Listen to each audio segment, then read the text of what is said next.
¿Qué tal, amigos y amigas? Muy buenos y nublados días aquí en la ciudad de Monterrey, Nuevo León.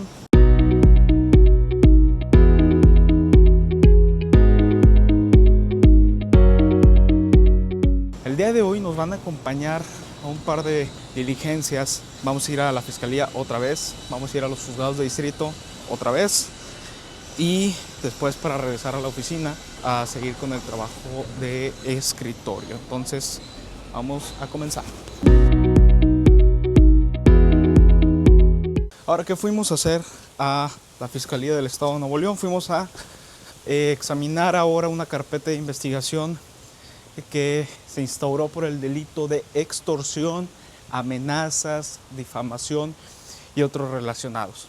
Dado que una persona empezó a difundir mensajes a través no solo de redes sociales, sino también empezó a mandar mensajes directamente a los familiares de nuestro representado con ciertas amenazas, con cierto tipo de, incluso injurias en contra de la persona, y por eso se vio la necesidad de instaurar una denuncia para, citarle y hacerse cargo de esos delitos.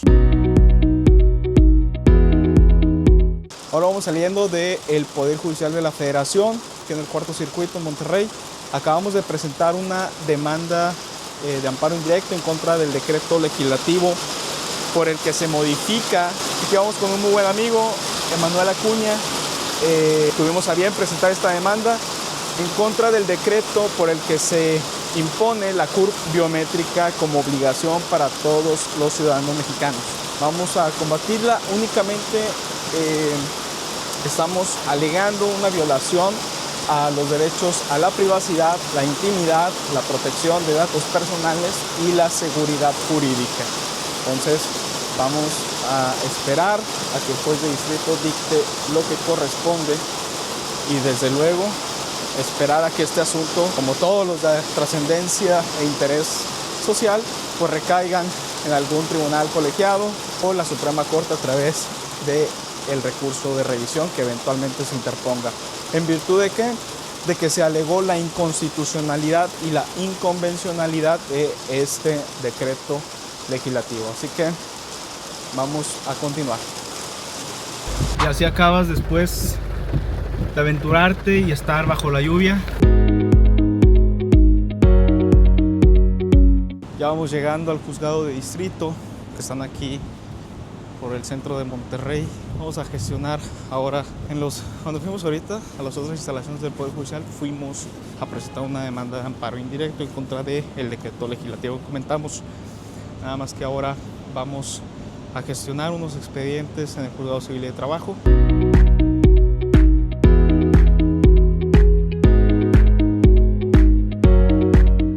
Ya saliendo de los juzgados de distrito, materia civil de trabajo aquí del centro de Monterrey, venimos prácticamente a gestionar dos cosas. Una interposición de un recurso de queja en contra del dictado de una sentencia provisional en el que fijan a nuestra consideración ilegalmente una garantía económica para el trabajador, ¿para efectos de qué? De que surta efectos dicha suspensión y se le dé atención médica no solamente a él, sino también a sus beneficiarios y dependientes económicos, dentro de los cuales desde luego hay menores de edad, mujeres y estudiantes. Entonces eso fue. Y por otro lado, precisar la fijación de actos reclamados que dieron lugar a que simplemente se tuviera una incertidumbre de qué sería lo que va a resolver el fondo el juez de distrito.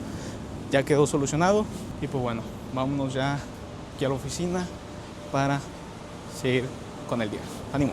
Hace no mucho escuchaba a un señorón de aquí de Nuevo León decir: aquí en el norte estamos impuestos al calor, estamos impuestos al sol. Entonces, cuando el clima cambia, cuando el clima de repente se vuelve nublado, más templado, con frío, lluvia, como el día de hoy y como va a estar el resto de la semana, la gente se torna algo nerviosa y por eso incrementan el número de accidentes y la gente se pone nerviosa, ciertamente. Pero vamos a seguir. Bien, ya que estamos en el escritorio, vamos a analizar que fuimos a presentar al juzgado de distrito en materia administrativa. Es una demanda de amparo indirecto en contra de un decreto legislativo, el cual muy seguramente ya lo escucharán, que es el de la CUR biométrica. Es aquel decreto que modifica la Ley General de Población, entre otras, pero en específico esta que impone una obligación al ciudadano de tramitar esta CUR biométrica, de acudir eventualmente a los módulos del registro civil que se van a habilitar para insertar sus huellas dactilares, escaneo de iris y toma de fotografía. Aquí, junto con un grupo de personas que acudimos al juicio de amparo para efectos de que buscar que sea inaplicado este decreto en nuestro favor. ¿Por qué? Porque tildamos este decreto de inconstitucional y de inconvencional. ¿Por qué? Porque viola derecho a la privacidad, intimidad, protección de datos personales y genera una incertidumbre jurídica. A grosso modo te voy a explicar rápidamente qué se trató.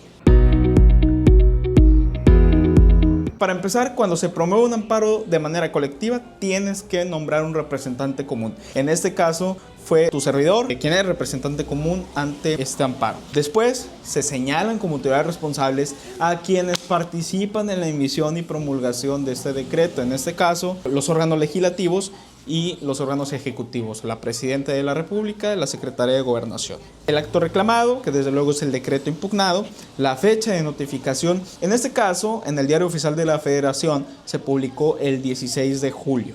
Y a partir de su artículo transitorio primero del decreto, señala que entra en vigor al día siguiente. Muy importante tener claro por qué es una norma de carácter autoaplicativa. ¿Por qué? Porque es a partir de ahí en donde se va a computar el plazo que tenemos desde su entrada en vigor. Entonces, ¿por qué es una norma de carácter autoaplicativa? Porque por su sola entrada en vigor modifica el esquema y mecánica de la identificación nacional para todos los ciudadanos. ¿Por qué? Porque declara a la CURP que contiene los datos biométricos como aquella identificación de carácter obligatorio y universal.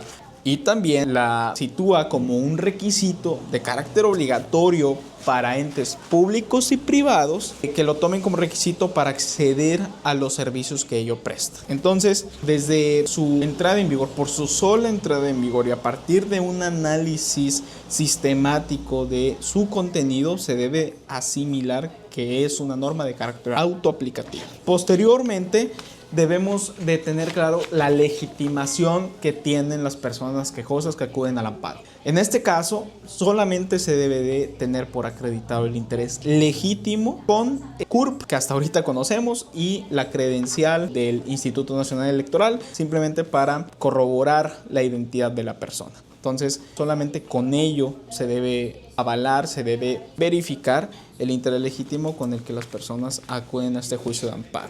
Posteriormente, dentro de los precedentes que nos ayudaron para la argumentación en este juicio de amparo es el del RENAUT y el del PANAUT, el cual la Corte, a través de acciones de inconstitucionalidad, los declaró propiamente inconstitucionales. ¿De qué trataban estos precedentes?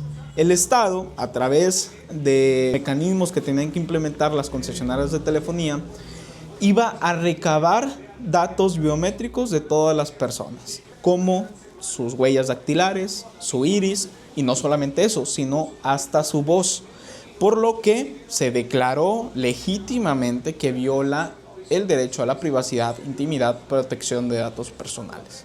Entonces, esta medida, además de vulnerar estos derechos, se considera como una medida invasiva y con la intención de implementar un mecanismo masivo de vigilancia a la ciudadanía. Por otro lado, también es importante señalar que ya existen otras medidas las cuales pueden ser utilizadas efectivamente por el Estado. ¿Por qué? Porque el propio decreto, en una diversa ley que modifica, determina que el INE, en coadyuvancia con las fiscalías, tanto federal como las locales, puede ofrecer los datos biométricos que tiene en su poder. ¿Por qué? Porque desde luego cuando una persona acude a tramitar su credencial del INE, inserta sus huellas dactilares, su fotografía, y con ello es posible que esta entidad del Estado pueda brindarle esta información a las autoridades competentes. Entonces, la medida es innecesaria, no es idónea y no supera desde luego las gradas de proporcionalidad y de idoneidad.